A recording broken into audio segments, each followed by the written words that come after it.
Hello everyone, সবাই কেমন আছেন? আজকে আমাদের আলোচনার বিষয় হচ্ছে কারক ও বিভক্তি, সবার একটা পরিচিত টপিক। আমি কথা না বলে সরাসরি আমাদের টপিকে চলে যাব। প্রথমে আমরা কারকটা শিখব, বিভক্তি মোটামুটি হয়তো সবাই জানেন। তো বিভক্তি একটু প্রথমে যেগুলো প্রয়োজন সেগুলো আমরা দেখে নিই। প্রথমা হচ্ছে শূন্য, ঠিক আছে? মূল শব্দ প্লাস যদি আমরা কিছুই না পাই, অথবা কিছুই না পাই, সেটা কিন্তু আমাদের প্রথমা হবে, ঠিক আছে? দ্বিতীয়া কি? দ্বিতীয় বিভক্তি হচ্ছে কে, রে। তৃতীয় বিভক্তি কোনটি? তৃতীয় বিভক্তি হচ্ছে আমাদের দ্বারা দিয়া কর্তৃক, দ্বারা দিয়া কর্তৃক।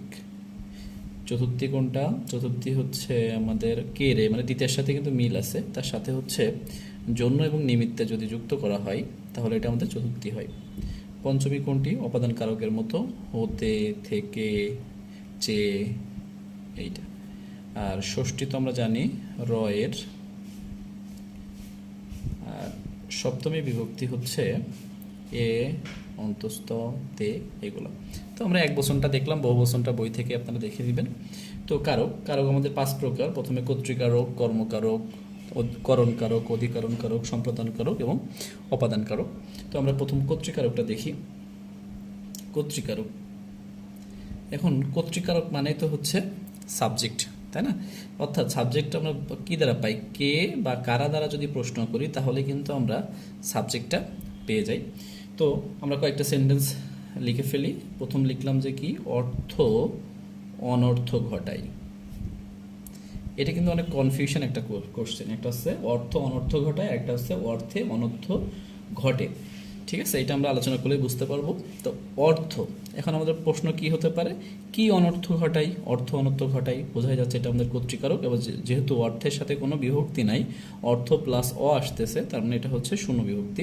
তাহলে আমরা এটা লিখতে পারি কর্তাই শূন্য বিভক্তি। আচ্ছা, 2 নম্বর আমরা কি লিখতে পারি? যে দশে মিলে করি কাজ, দশে মিলে করি কাজ। ওকে, তো কারা মিলে করি কাজ? দশে মিলে করি কাজ। আমরা আগে বলছি কে বা কারা দ্বারা প্রশ্ন করলে যেটা পাবো, তাহলে এটাও আমরা 10 প্লাস কিন্তু আমাদের এ আসতেছে, অর্থাৎ এ কোন বিভক্তিতে ছিল? সপ্তমী। তাহলে আমরা এটা কিন্তু কর্তাই সপ্তমী বিভক্তি বলতে পারি, ঠিক আছে? আচ্ছা, 3 নম্বরে আমাদের কি আছে? 3 নম্বরে আমরা একটা কি লিখতে পারি? গরুতে ঘাস খাই, গরুতে ঘাস খাই। তো গরুতে কে ঘাস খাই? গরুতে ঘাস খাই, আর তে সপ্তমী বিভক্তি আছে, তাহলে এটা আমরা কর্তায় সপ্তমী লিখতে পারি। 4 নম্বর আরেকটা লিখি যে আমার যাওয়া হয়নি, আমার যাওয়া হয়নি। তো কার যাওয়া হয়নি? আমার যাওয়া হয়নি, এটাও কিন্তু সাবজেক্ট, তাহলে এটাও কিন্তু কি কর্তায় কি হবে? অনেক সময় আমরা তো জানি র এর হচ্ছে ষষ্ঠী বিভক্তি, তাহলে তো ষষ্ঠী হওয়ার কথা, কিন্তু না, আমার এটা কিন্তু পুরাটাই মূল শব্দ। তাহলে এর সাথে কিন্তু আমাদের কোনো বিভক্তি নাই। যদি আমারে থাকতো তাহলে আমার যুক্ত এ, তখনই কিন্তু আমরা সপ্তমী বিভক্তি লিখতে পারতাম, তার মানে এটাও কিন্তু শূন্য বিভক্তি হবে। এরকম আরেকটা কোশ্চেন হচ্ছে, খুবই বারবার আসে, আমরা ভুল করি, যে টাকাই টাকা আনে, ঠিক আছে? টাকাই টাকা আনে, তাহলে কি, কে টাকা আনে? টাকাই টাকা আনে, তাহলে এটাও কিন্তু কর্তায়, আর যেহেতু অন্তস্থ আছে টাকার সাথে, তাহলে এটা আমরা কিন্তু সপ্তমী বিভক্তি লিখতে পারি, ঠিক আছে? আচ্ছা, বিভক্তিতে যদি কোনো ভুল টুল হয়, আপনাদের মনে হয়, অবশ্যই কমেন্টে জানাবেন, ঠিক আছে? আচ্ছা, এটা গেল আমাদের কর্তৃকারক। আমরা 2 নম্বর চলে যাব কর্মকারক, যেটা আসলে সবসময় অবজেক্ট হয়ে থাকে, ঠিক আছে? কিন্তু করণকারক কিন্তু অবজেক্ট হয়। এখন দুইটার মধ্যে ডিফারেন্স আছে, ঠিক আছে? করণকারক সবসময় উপকরণ হয়ে থাকে, আর কর্মকারক কিন্তু উপকরণ হয় না, এটাই হচ্ছে ডিফারেন্স। আমরা কর্ম এবং করণ সবসময় গুলিয়ে ফেলি, একটু ভালো করে এটা বোঝার চেষ্টা করব, ঠিক আছে? তো এটাকে আমরা কিভাবে পাই? কি বা কাকে দ্বারা যদি প্রশ্ন করি, যেটা পাবো সেইটাই হচ্ছে আমাদের কর্মকারক। যেমন হতে পারে ধোপাকে কাপড় দাও, ধোপাকে কাপড় দাও। ধোপাকে, কাকে কাপড় দাও? ধোপাকে কাপড় দাও। ধোপা প্লাস হচ্ছে কে, ধোপা প্লাস কি আসতেছে? কে, অর্থাৎ এটা কিন্তু দ্বিতীয় বিভক্তিও লিখতে পারি, আবার চতুর্থ বিভক্তিও লিখতে পারি। তো আমার এটা দ্বিতীয় লিখি, তাহলে এটা আমরা লিখতে পারি কর্মে দ্বিতীয়া, ঠিক আছে? 2 নম্বর আমরা কি লিখতে পারি? যে ছাত্ররা ক্রিকেট খেলে, ছাত্ররা ক্রিকেট খেলে। আচ্ছা, ক্রিকেটের নিষেধাজ্ঞা। ছাত্ররা কি খেলে? ক্রিকেট খেলে, ক্রিকেটের পেছনে কোনো বিভক্তি নাই, তাহলে আমরা এটা লিখতে পারি কর্মে দ্বিতীয়া। এখন এখানে একটা প্রশ্ন আছে, যদি থাকতো ছাত্ররা ফুটবল খেলে তাহলে সেটা কি হতো? একই তো লাইন, তখন কিন্তু অবশ্যই কর্ম হতো না, এটা হতো করণ। কারণ ক্রিকেট খেলার নাম হচ্ছে একটা খেলার নাম ক্রিকেট, কিন্তু যে বলটা দিয়ে খেলা হয় তার নাম কিন্তু ক্রিকেট না, অর্থাৎ ক্রিকেটটা কিন্তু কোনো উপকরণ না। কিন্তু আমরা যদি লক্ষ্য করি যে ফুটবলটা খেলার নাম ফুটবল হলেও বলের নামও কিন্তু ফুটবলই, এই জন্য এটা উপকরণ হয়ে যায়। সেই ক্ষেত্রে ছাত্ররা যদি ফুটবল খেলা হয় অবশ্যই আমাদের উত্তর হবে করণে, করণকারক, এবং ক্রিকেট খেললে হলে অবশ্যই কিন্তু কর্ম হবে, এটা একটু মাথায় রাখবেন। ঠিক আছে। 3 নম্বর আমরা আরেকটা লিখতে পারি কি, যে একটা গান শোনাও, একটি গান শোনাও। ঠিক আছে, একটি কি শোনাও, গান শোনাও, গানও হচ্ছে শূন্য বিভক্তি, তাহলে আমরা এটাও কিন্তু কর্মে দ্বিতীয় শূন্য লিখতে পারি। আর আরেকটা সেন্টেন্স আমরা করি, সেটা হচ্ছে খুবই বারবারই আসে, কপল ভিজিয়া গেল চোখেরই জলে। কপল ভিজিয়া গেল চোখের জলে। আচ্ছা, তো এই কপল, তাহলে কি ভিজিয়া গেল চোখের জলে? কপল ভিজিয়া গেল চোখের জলে, তাহলে এটা আমরা কিন্তু লিখতে পারি কর্মে শূন্য। ক্লিয়ার? তাহলে এই চলে গেল আমাদের কর্তৃকারক, এই গেল আমাদের কর্মকারক। এবার আমরা চলে আসি হচ্ছে করণকারকে। করণকারকটা কিন্তু খুবই গুরুত্বপূর্ণ, এখান থেকেই বেশিরভাগ প্রশ্ন হয়ে থাকে। আমরা করণকারকটা একটু ভালো করে বোঝার চেষ্টা করব। করণ, করণ মানেই হচ্ছে আসলে উপকরণ, যে জিনিসটা হয়, অর্থাৎ কাজ করতে গেলে যে উপকরণটা আমাদের দরকার হয় সেইটা। তো এইটা আমরা একইভাবে করব, যে কি দ্বারা বা কি উপায়ে। ঠিক আছে, এইটা দ্বারা প্রশ্ন করে আমরা যেটা অ্যান্সার পাবো সেইটাই কিন্তু আমাদের হচ্ছে করণকারক হবে। যেমন আগে একটা প্রশ্ন করছিলাম যে অর্থ অনর্থ ঘটায়, কিন্তু আমরা যদি বলি অর্থে অনর্থ ঘটে, অনর্থ ঘটে, তাহলে এখানে কি, কিসের দ্বারা অনর্থ ঘটে আর অর্থ অনর্থ ঘটায়, কি অনর্থ ঘটায়, কে অনর্থ ঘটায়, আর এটা কি দ্বারা অনর্থ ঘটে, দুইটা কিন্তু আলাদা প্রশ্ন। এই জন্য অর্থে অনর্থ ঘটে এটা কিন্তু আমাদের করণকারকে সপ্তমী হবে। ঠিক আছে, এই দুইটা কিন্তু আমরা অনেক সময় গুলিয়ে ফেলি। ঠিক আছে। আচ্ছা, তারপরে ঘোড়াকে চাবুক মারো, ঘোড়াকে চাবুক মারো। আচ্ছা, ঘোড়াকে কি দ্বারা মারো? চাবুক তো একটা উপকরণ, তাই না? চাবুক না থাকলে তো মারা যেত না, এই জন্য এখানে এটাও কিন্তু আমাদের করণকারকে, যেহেতু চাবুকে কোনো বিভক্তি নাই, শূন্য বিভক্তি হবে।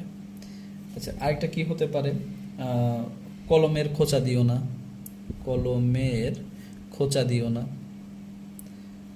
তার মানে এখানেও দেখা যাচ্ছে যে কলম দ্বারা খোঁচা দিতে কিন্তু নিষেধ করা হচ্ছে, কলমের দ্বারা খোঁচা দিও না, এটাও কিন্তু একটা উপকরণ, এই জন্য আমাদের এটাও কিন্তু করণকারক হবে। ঠিক আছে। আচ্ছা, 4 নম্বর আমরা একটা যে অহংকার, এটা অনেক সময় ভুল হয়ে যায়, অহংকারে পতন ঘটে, অহংকারে পতন ঘটে। তো কিসের দ্বারা পতন ঘটে? অহংকার দ্বারা পতন ঘটে, এটা কিন্তু দ্বারা আছে, এই জন্য এটাও কিন্তু আমাদের করণকারক হবে, যেহেতু শেষে এ আছে, অর্থাৎ সপ্তমী বিভক্তি হবে। তো এটাই হচ্ছে আমাদের করণকারক। ঠিক আছে, এইবার আমরা চলে আসি হচ্ছে অপাদানকারকে। অপাদানকারক এটা যেমন সহজ আবার একটু জটিলও বলা যায়। তো অপাদান কারক মানেই কিন্তু আমরা যখন শিখি আমরা বলি যে অপাদান কারক মানে হচ্ছে কি মাইনাস, অর্থাৎ কোনো জায়গা থেকে, হতে, থেকে, যে, বা হচ্ছে কি বিচ্যুত হওয়া, বা কোনো কিছু থেকে ভয় পাওয়া, এইগুলো সবই কিন্তু অপাদান কারক। এই ভয় পাওয়াটা জানা থাকলে আমাদের অনেকগুলোই সলভ করা হয়ে যায়। ঠিক আছে, কেমন, যেমন হচ্ছে কি বাবাকে বড্ড ভয় পাই, বাবাকে বড্ড ভয় পাই, বা বাঘে ভয় পাই। তো এখানে দেখা যায় যে বাবা হতে কিন্তু ভয়টা আমাদের আসতেছে কি বাবার থেকে। ঠিক আছে, বাঘ হতে কিন্তু আমাদের ভয়টা আসে, এই জন্য যেখানে দেখবেন যে প্রশ্নের মধ্যে ভয় কথাটা আছে, চোখ বন্ধ করে আমরা ওটাকে অপাদান কারক দিয়ে দিব। আর বিভক্তি আপনারা নিজেরাই পারবেন, বিভক্তি কঠিন বিষয় না। আরেকটা আমরা লিখতে পারি কি, যে পাপে বিরত হও, পাপে বিরত হও, অর্থাৎ কি আমাদের পাপ থেকে কিন্তু বিরত হতে বলছে, তাই না? পাপ থেকে বিরত হও, তাহলে এটাও কিন্তু আমরা কি দিব, অপাদান। বিভক্তি তো বোঝা যাচ্ছে যে আমাদের পাপ প্লাস এ আসতেছে, মানে সপ্তমী বিভক্তি আসতেছে। আচ্ছা, আরেকটা আমরা কি লিখতে পারি, যে খুবই কমন একটা, তিলে তৈল হয়, তৈল হয়, তিলে তৈল হয়, এটা কিন্তু হচ্ছে তিল থেকে তৈল হয়। আবার তিলে তেল আছে, এটা কিন্তু আমাদের অপাদান না, ওইটা কিন্তু আমাদের অধিকরণ কারক। তো তিলে তৈল হয়, তারা তিল হতে তৈল হয়, বোঝা যাচ্ছে অপাদান। আর বিভক্তি কি, আমাদের সপ্তমী বিভক্তি, এটা তো একেবারে ক্লিয়ার। তারপরে কি, আরেকটা লোক মুখে শুনেছি, লোক মুখে শুনেছি, তার মানে কি লোকের মুখ হতে শুনেছি, তার মানে এখানেও কিন্তু হতে থেকে চেয়ে চলে আসতেছে, তার মানে এটাও কিন্তু অপাদান কারক। তারপরে কি, ট্রেনটি স্টেশন ছাড়লো, ট্রেনটি স্টেশন ছাড়লো, তার মানে কি স্টেশন থেকে কিন্তু ছেড়েছে, অর্থাৎ এটাও আমরা লিখতে পারি অপাদান কারক। ঠিক আছে, এই হচ্ছে আমাদের অপাদান কারক। এখন আমরা চলে যাব খুবই গুরুত্বপূর্ণ, আচ্ছা সহজটা আমরা আগে করে ফেলি, সম্প্রদান কারক। সম্প্রদান কারক, সম্প্রদান কারক আমরা তো জানি যে হচ্ছে একেবারে একটা সহজ বিষয়, যে নিঃস্বার্থভাবে যদি কোনো কিছু দান করা হয় সেটাকে আমরা বলি যে সম্প্রদান কারক, ভাবে দান করা। তো এইটা কিন্তু হচ্ছে রবীন্দ্রনাথ ঠাকুর কিন্তু এই যে কারকটাকে বাদ দিতে চেয়েছিল, কারণ আসলে মানুষ নিঃস্বার্থভাবে কিছুই কিন্তু দান করে না, যদি অনেকে করে থাকে। যেমন মনে করেন যে একজন আমরা কাউকে ভিক্ষা দেই, কিন্তু আমরা তো সওয়াবের আশায় দেই, বা সৎপাত্রে কন্যা দান করে যাতে আমার মেয়েটা ভালো থাকে, অর্থাৎ কাইন্ড অফ কোনো কিছুই কিন্তু সম্পাদন না, এই জন্যই আর কি বাদ দেওয়ার কথা ছিল। তারপরেও তো কিছুটা সম্পাদন হয়েই যায়। তাহলে কি কি আসতে পারে, যেমন সৎপাত্রে কন্যাদান, সৎপাত্রে কন্যাদান, তারপরে ভিক্ষুককে ভিক্ষা দাও, ভিক্ষুককে ভিক্ষা দাও, এর বাইরে আসবে না, আমি চারটা লিখে দিচ্ছি। আরটা আসে অন্ধজনে দেহ আলো, আর একটা আসে হচ্ছে মৃতজনে দেহ প্রাণ।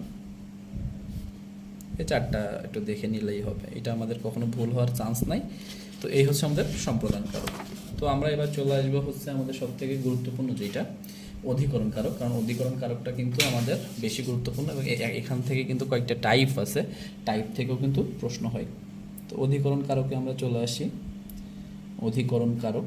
তো অধিকরণ কারক কিন্তু আমাদের আবার তিন প্রকার, ঠিক আছে।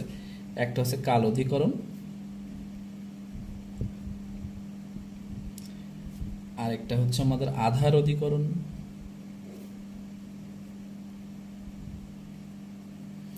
আর একটা কিন্তু আমাদের আছে কি একেবারে যে শেষে, সেটা হচ্ছে ভাব অধিকরণ।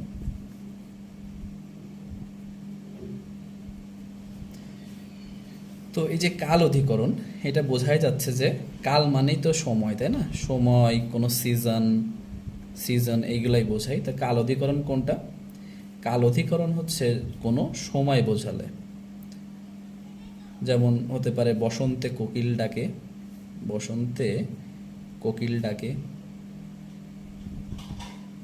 বা হতে পারে শীতকালে কিছু একটা ঘটলো, তার মানে আর কি কোনো কাল যদি বোঝাই সেটাই হচ্ছে আমাদের কাল অধিকরণ। কোনো সময়কে বোঝালে সেটা আমরা কাল অধিকরণ বলতে পারবো, যে তুমি সকালে এসো, ঠিক আছে, ওইটা কিন্তু একটা কালের মধ্যেই পড়ে, তুমি সকালে এসো, সকালে এসো, এই যে একটা সময় বোঝাচ্ছে। অর্থাৎ অধিকরণ কারক বলতে আমরা কি কি বুঝবো, এক কথাই হচ্ছে স্থান, কাল, সময় এবং হচ্ছে আধার, এই চারটা জিনিস যেখানে থাকবে সেইটাই হচ্ছে আমাদের অধিকরণ কারক, দেখলে আমরা বুঝতে পারবো। এখন স্থান, যদি স্থান থেকে কোথাও যাওয়া বোঝায় তখন কিন্তু অপাদান, যেমন ট্রেনটি স্টেশন ছাড়লো। আবার যদি বোঝায় যে ট্রেনটি স্টেশনে আসলো, মানে পজিটিভ হয় প্লাস, সেক্ষেত্রে কিন্তু ওইটা আবার অধিকরণ হয়ে যাবে, ঠিক আছে। এটা আমরা মাথায় লক্ষ্য করবো যে প্লাস হলে অধিকরণ, মাইনাস হলে কিন্তু হচ্ছে অপাদান কারক। আচ্ছা, এইটা কাল অধিকরণ, মনে হয় আর কারোর সমস্যা নাই। যদি অধিকরণ আবার টাইপ করে দিয়ে দেয় তাহলে সময় বোঝালে কিন্তু আমরা সেটাকে কাল অধিকরণ দিয়ে দিব।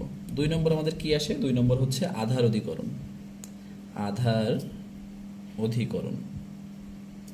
আচ্ছা, আধার অধিকরণ জিনিসটা কি, আধার অধিকরণটা আমাদের এই জন্য জানতে হবে যে আধার অধিকরণ বলতে আসলে কি বোঝায়। অনেক সময় একটা জিনিস যে এটা অধিকরণ আমাদের বুঝতে সমস্যা হয়, যে এটা স্থানকাল কিছুই হচ্ছে না, সময়ও হচ্ছে না, তারপরও অধিকরণ হয়ে যাচ্ছে, সেই জন্য। তা আধার অধিকরণ আবার কিন্তু 3 প্রকার। প্রথমটা কিন্তু ঐকদেশিক। ঐকদেশিক জিনিসটা কি, ঐকদেশিক জিনিসটা হচ্ছে যে বৃহৎ একটা জায়গার ভিতরে যদি কোনো সামান্য অংশকে ইন্ডিকেট করা হয় সেটাকে কিন্তু হচ্ছে ঐকদেশিক বলা হয়। যেমন কি পুকুরে মাছ আছে, পুকুরে মাছ আছে। এখন এত বড় পুকুর, কোথায় মাছ আছে সেটা কি আমরা নির্দিষ্ট করে বলতে পারবো না। এই জন্য হচ্ছে পুকুরে মাছ আছে মানে পুকুরে কোনো একটা নির্দিষ্ট অংশে কিন্তু এই মাছটা আছে, এই জন্য এটাকে আমাদের ঐকদেশিক বলা হয়। আরও যদি ক্লিয়ার করতে চাই তাহলে আমরা বলতে পারি বনে বাঘ আছে।